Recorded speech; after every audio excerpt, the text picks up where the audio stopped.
Hello, and welcome to transportation class. Today we're talking about our bus system since we're facing a number of challenges in getting our students to school on time and ready to learn. And we're going to need to make some changes to make the system work as it should. So over the next couple months, we'll be reviewing our transportation system, and we'll be out in the community talking about the challenges we face and how we can solve them, and gathering your ideas to help us update our bus transportation policy and the procedures we use to implement it. But to really understand those challenges, it's important for our community to understand how the system works. So let's get started. Oh, and be ready for some math too.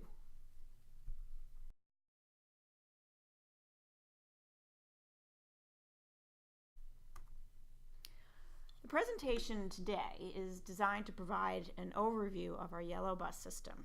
We're going to talk a bit about our bus fleet, the ridership, and then some of the routing and challenges we face in delivering our core service, which is really about getting students to and from school. Now, many of you know that we also use our buses for field trips, athletic trips, and some extracurricular activities, including late buses to get students home from these activities. But today we're mostly talking about the trip to and from school.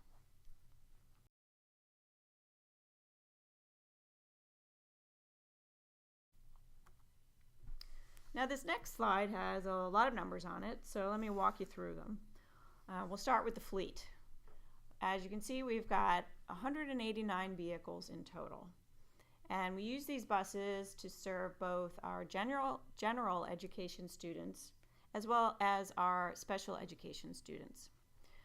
And just a note on the special education buses. They're designed just a little bit differently than our general education buses so that we can accommodate the different needs of some of our special education students.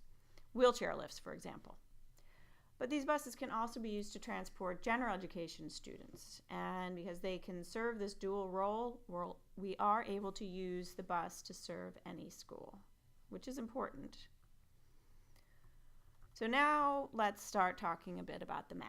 And it starts to get a little tricky because if you think about all of the APS schools and their various start times and all of the locations where we pick up students, you might think 154 routes is a bit on the low side.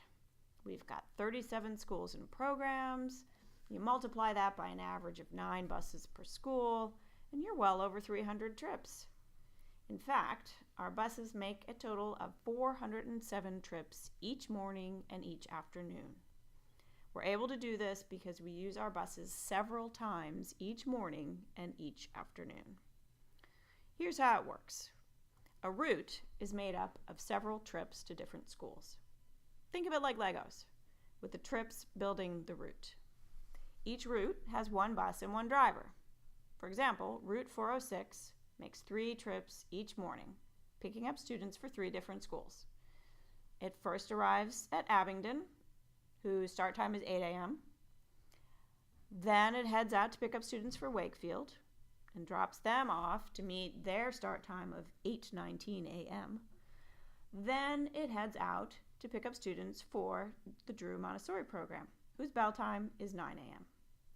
So the schedule would read Route 406, Abingdon, Wakefield, Drew. Each bus, or rather each school, is served by the same driver and bus, number 406. So, more math. We have 189 vehicles, but must make, as I said, 407 trips each morning and afternoon. To make this math work, as I said, our buses are used 2 to 3 times each morning to different schools. And then we have to use the bell time to calibrate the schedule so that we can meet the bell times with the various buses. So if we looked at 406 as an example, this bus can serve the 3 trips because the start times are different for each school. On top of that, Abingdon and Wakefield are geographically close. So it takes less time for the bus after dropping off at Abingdon to begin its pickups in the Wakefield zone. Now, unfortunately, we're experiencing difficulty in making 3 trips per bus due to the closeness of some of our bell times and some other factors like traffic and congestion. In many cases, we can only use the bus for 2 trips. Now we'll talk a little bit about our bell times later in the presentation. Lastly, our final math problem for today on this slide is about making the staffing work. Again, 154 routes, but only 149 drivers. We have a driver shortage at APS. Our driver contracts are for 6 hours a day for 11 months of the year. Now, when you think about the hours of the job, a very early start time for the first 3-hour shift, and then a midday break, unless you're on a field trip run, then back again around 2:30 to start your second 3-hour shift, you can imagine it's a difficult position to hire for. For better or worse, we are not the only ones with this problem. It's an industry-wide challenge, both for schools and for public transit. We manage the driver shortage by sometimes combining routes to be sure we have the coverage, or simply have to run a route late. Every morning, our buses perform an intricate and delicately balanced dance out on the roads to get our students to school safely and on time. It really is a thing of beauty.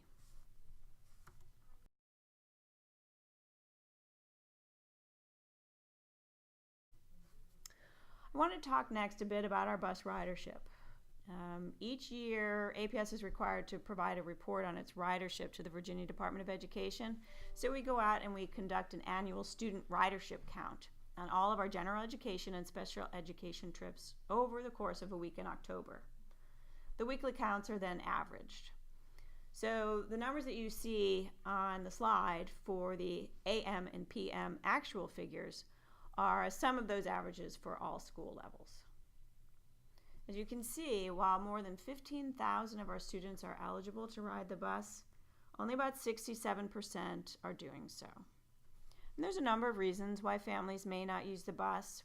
Some of these APS can address through system improvements, but some are simply beyond our control.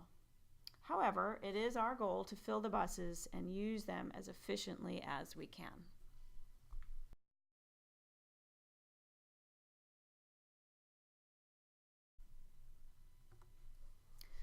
So speaking of full buses, this next slide takes a closer look at how well the buses are used by school level, so elementary, middle, and high school. For planning purposes, we plan stops and routes for all bus eligible students. So all 15,000 that we showed on the slide before this one, regardless of whether or not the student will use the bus, since this is not something that we know ahead of time. We assume an elementary school bus can carry 65 students.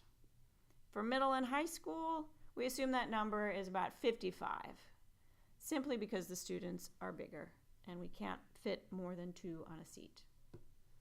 Ideally, we should not only plan to use all the seats on the bus, but we also want to see that the actual ridership is as full as possible.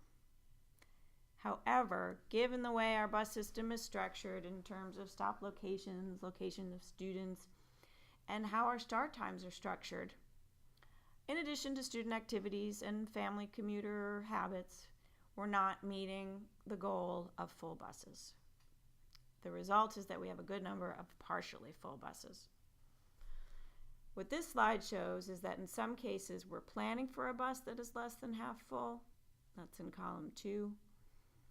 And though most of our trips plan for more students to use a bus, many are not using the bus. That's what the actual ridership is showing. Some of you may have participated in a transportation survey back in 2016 for our APS Go program. The results of the survey show that there's a variety of reasons why eligible families don't use the school bus. As I said, some are not within our control. For example, school might be on the way to work for some families, so a student is dropped off.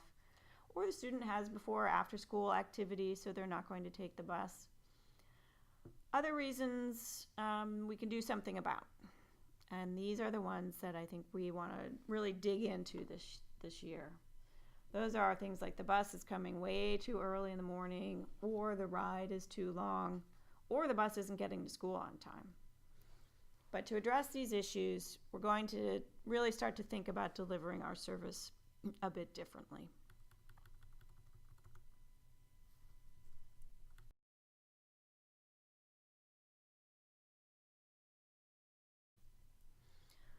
We have a number of challenges that we face. This slide sort of gives an overall summary of what the issues are. And I'll talk a little bit about some of the really larger and more significant challenges as we go through the presentation.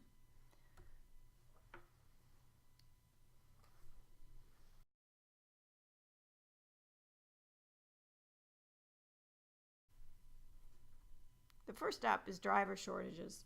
As I mentioned earlier, we already start out with a deficit of maybe 5 or 6 drivers fully on staff. On a daily basis, we have anywhere from 16 to 17 drivers who are not in for one reason or another. So in addition to not having enough full-time drivers to cover routes, we're short those 16 to 17. And on average, with 17 drivers out, we're creating a significant problem for service delivery, meaning that we have to adjust our service kind of on the fly.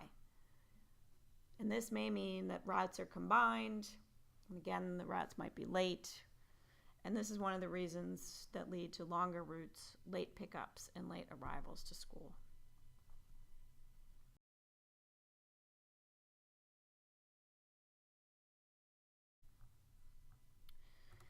This next slide looks a bit like a Jackson Pollock painting, I think.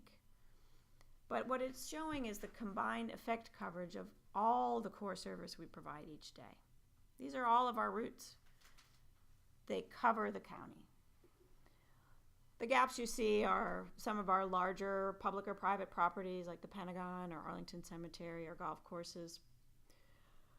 I think the interesting thing about this is if we were to overlay a traffic map of Arlington at about the same time as these routes are running, you'd see a lot of red and orange representing congestion.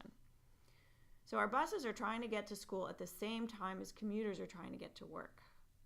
So this makes the bus schedules, our bus schedules, even harder to meet. And routes that are winding their way through neighborhoods are also finding challenging conditions as commuters are leaving their homes. We've got construction and road work that often blocks routes, and narrow streets that require buses to stop to one side to let oncoming traffic pass.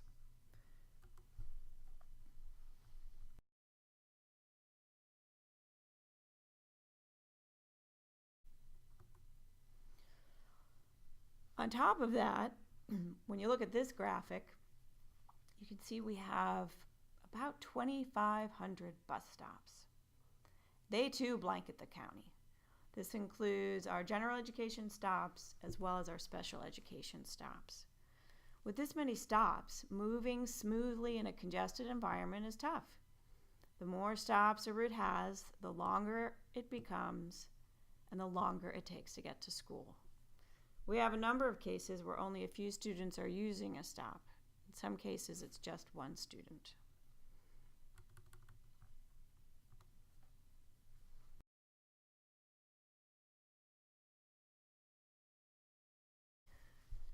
The next challenge we face, I talked a little bit about earlier.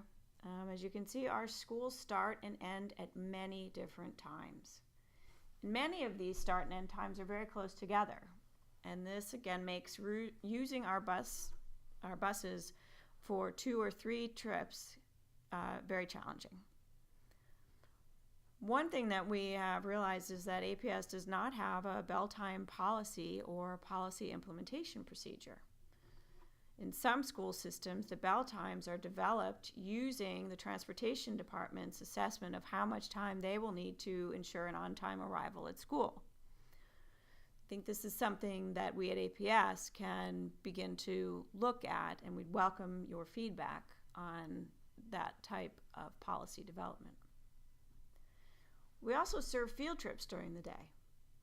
Guidance for these trips is they cannot begin until the morning school arrival trips are completed, and they must end before the afternoon dismissal trips begin. because we're using our buses over and over again, we do have these constraints on our field trips.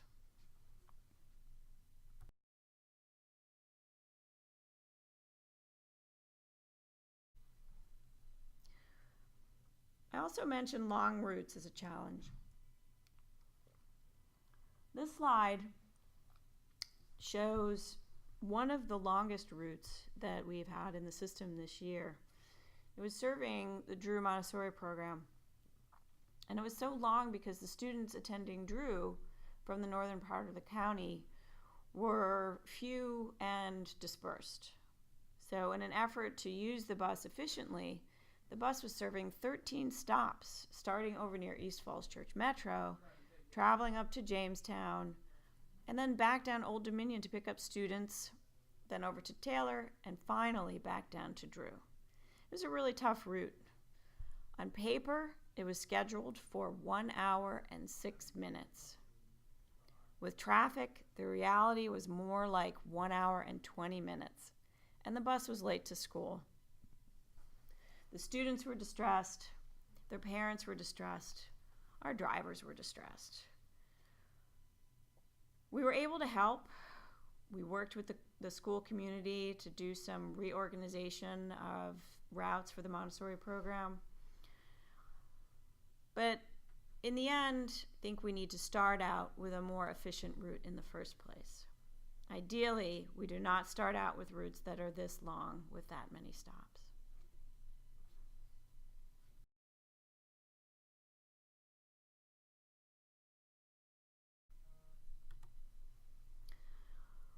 Finally, we talked a bit about bus utilization, or how well our buses are used and filled. As I mentioned before, when the routes are too long, our pickups are too early, and arrival is late, families tend to opt out of the bus service and they will drive. This results in buses that have very few students on them. So the percentages that we show here in this slide are based on the number of actual students riding on a given bus divided by the assigned number of students to that bus. So if there's 20 students on an elementary bus that can hold up to 65 students, you can see that our utilization would be pretty low. So we've rolled these numbers up to look at each school level to come up with an average. You can see there are some differences between our neighborhood schools and our option schools.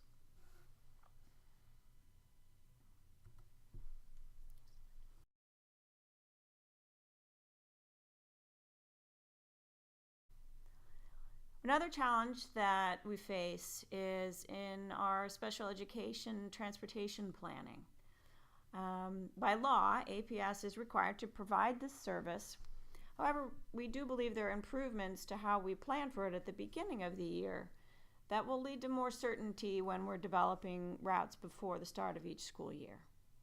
We're working with the special education community now to improve the process for delivering this service, and coordination between the special education office and transportation is really key to understanding who will need the service. But we also want to work with families who may not wish to use the service that they're eligible for. This would help a great deal because we can adjust routes accordingly during the summer planning process. I think it's important to note here that families are able to opt back into the service at any time should they require it. It's really just the upfront planning. If you know you're not going to need it for a certain period of time, it would be so helpful for the transportation program to know that as we begin our planning.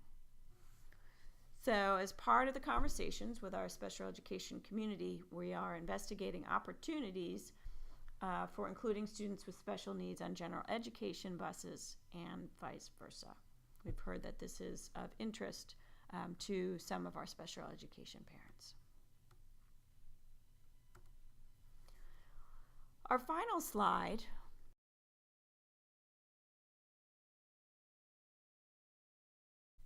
really talks about constraints in terms of our financial capacity and, interestingly, our parking capacity.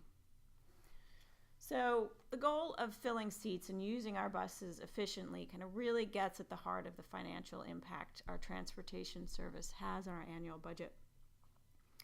Our annual budget is about $18 million per year. So when seats go unfilled on our buses, we can't use them on another route because the unfilled bus is already on an existing route. We find ourselves having to order more buses and trying our best to hire new drivers. A new bus with all the safety and routing technology plus a new driver runs about $180,000. In a constrained budget environment, this is no small matter. If we could start combining some of our stops to bring more students to a bus with fewer stops, we could start to reverse this trend. And then lastly, parking. There's a land use challenge that comes with buses. Bus parking tends not to be high in a neighborhood's wish list for desirable uses. Given the early starts and bus traffic, it's not surprising. However, if we want school bus service, it is a necessity. In Arlington, we're rather short on space. Our 26 square miles only goes so far. Right now, we have essentially run out of room for bus parking. The lot at the Trade Center in Arlington is packed full, and we recently lost a lease on a lot nearby. So some of our buses are temporarily parked at the former Education Center site on Quincy Street. But this is a temporary fix. In short, by making better use of the bus system we have, we're better able to address many of the challenges we face in delivering the service, including this one on parking. So that's our last slide for today. I'd like to thank you for attending Transportation 101 class today. We hope this has been a helpful introduction to the inner workings of our yellow bus system and encourage you to come out to the various meetings that we have planned over the course of the next few months to tell us a bit about your experiences with the bus system and your ideas for how we can improve it. Thanks so much. Have a good day.